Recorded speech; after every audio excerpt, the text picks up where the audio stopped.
Eh bien, salut tout le monde, bienvenue aujourd'hui pour une toute nouvelle review. Aujourd'hui, on va jeter un coup d'œil à la figurine de chez DC Multiverse Collector Edition Starfire.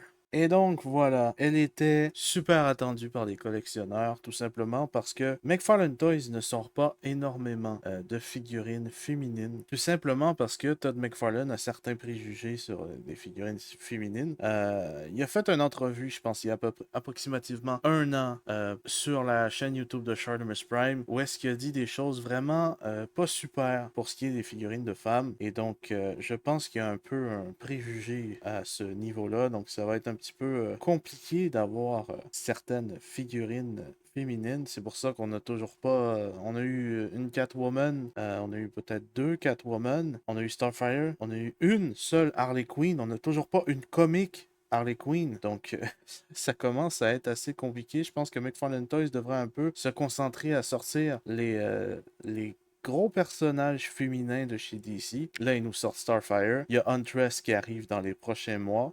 Huntress qui va être aussi difficile que Starfire à avoir. Donc, vraiment, je pense qu'il est temps chez McFarlane Toys qu'on laisse nos préjugés de côté et que, ben, on sorte des figurines féminines. Ça va pas faire des gamins, des tueurs en série parce qu'ils jouent avec des figurines de femmes, quoi. Enfin bref, on a fini de parler de tout ce qui est cette merde. Aujourd'hui, on jette un coup d'œil à Starfire qui est vraiment cool, mais ses accessoires, c'est de la merde parce que ben, c'est supposé faire dans les points, ok? C'est pas clair. Juste laisser la figurine de côté quelques secondes. C'est censé se mettre au point et je sais pas si c'est moi qui est vraiment con, mais j'ai essayé de toutes les manières et ça ne veut tout simplement pas rester. Donc le seul moyen que j'ai trouvé, c'était de lui mettre les bras comme ça. Et tu vois, je suis en train de perdre une main à cause de la pose. C'est vraiment décevant. J'aime pas les poignets. Vraiment, les poignets de Starfire, trop petits. C'est un peu compliqué. Ça fait pas beau, je trouve. Il y a un truc, j'ai l'impression de retourner dans le temps et qu'on ait encore les grosses boules de là. Et c'est exactement la même chose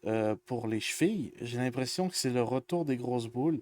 Je vous ai sorti une vidéo récemment où je vais vous la sortir. Je sais pas laquelle va sortir en premier, probablement celle-là. Mais je vais faire une vidéo dans le futur sur Batman Nightfall Azrael et vous allez voir la différence de chevilles. Les chevilles de Nightfall Batman, du moins les chevilles d'Azrael. Vous allez voir que ben, ça va tout simplement être quasiment pas vu. Tandis que là, j'ai l'impression qu'on dirait que Starfire elle s'est foulé les deux chevilles. Là. Ça va être compliqué. Une chance qu'elle peut voler parce que sinon, ça va être compliqué. Dans le packaging, je l'ai pas avec moi parce que ça fait énormément de temps que je l'ai. Il nous vient le stand McFarlane Toys pour être capable de voler. Et nous vient la fameuse pancarte pour tenir les cartes, qui d'ailleurs ne sera plus disponible plus tard dans le futur. C'est tout simplement à partir de Huntress, je pense qu'ils l'ont enfin enlevé. Donc ça c'est vraiment un plus pour nous donner plus d'accessoires, plus de trucs à mettre avec la figurine. On s'en branle des cartes. Nous, on veut des accessoires supplémentaires, des têtes supplémentaires. Voilà, c'est ce qu'on veut. Et donc voilà, on va juste jeter un coup d'œil à la figurine. Je vais l'avancer un peu pour vous montrer un peu le portrait, les yeux verts qui sont vraiment sympathiques.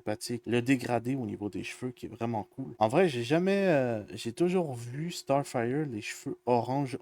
J'ai jamais vu, ou du moins c'est orange ou rouge. C'est un des deux, mais j'ai jamais vu ce genre de dégradé, que ce soit dans le comics ou dans la version animée, qui est pas mal cool, des Teen Titans. Donc voilà. Donc figurine qui est vraiment belle, sauf bien sûr les deux chevilles qui sont ouais, qui sont pas sympathiques, mais pas du tout. Donc, on va jeter un coup d'œil niveau articulation. Qu'est-ce que ça donne? Au niveau de la tête, ça bouge, mais il va avoir des restrictions à cause de la coiffure. Sinon, vraiment pas beaucoup de haut parce que ben, les cheveux bloquent le mouvement. Sinon, le bas, ça va. Au niveau des bras, il n'y a pas de problème. Full 360, c'est double. C'est bien que ce soit double. Il y a encore des compagnies qui nous sortent des personnages féminins avec des articulations simples. Et ça, c'est non. Au niveau du torse, ou du moins du ventre, c'est vraiment sympathique au niveau d'articulation. C'est encore ce genre de couche molle qu'il y a au niveau de l'entrejambe, on va appeler ça de manière